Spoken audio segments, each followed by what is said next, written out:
আসসালামু আলাইকুম। এইচএসসি 25 শিক্ষার্থীরা, তোমরা এই টাইমে খুবই হতাশা, অনেকে বায়োলজি সারা বছর পড়ি নাই, এখন ভাই কি করব। ঠিক আছে ভাই, সাজেশন দেন। তোমাদের একটু মেধা খাটালে খুব সহজেই পরীক্ষায়, বায়োলজি পরীক্ষায় ভালো করা যায়। যেমন উদ্ভিদ বিজ্ঞান, তোমাদের অধ্যায় দেওয়া আছে, তোমাদের সিলেবাসে 7টা অধ্যায়। তোমাদের বায়োলজি পরীক্ষায় সিকিউ প্রশ্ন আসবে, টোটাল 8 সেট প্রশ্ন আসবে। তোমাদের অ্যান্সার করা লাগবে 5 সেট। টোটাল আসবে 8 সেট প্রশ্ন, তোমাদের অ্যান্সার করা লাগবে 5 সেট।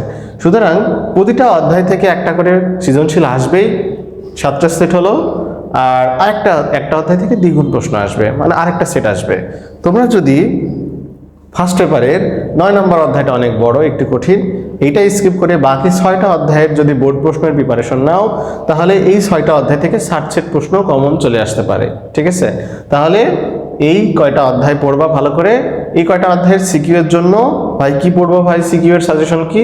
সিকিউ এর জন্য তোমরা 23 সাল 22 সাল এই 2টা সালের বোর্ড প্রশ্নগুলো, বোর্ড যে সৃজনশীল প্রশ্ন আছে, সৃজনশীল প্রশ্নগুলো পড়ে ফেলো। আর এমসিকিউ এর জন্য টোটাল বইটা আগে, প্রতিটা লাইন, প্রতিটা ওয়ার্ড তোমাকে জানা লাগবে।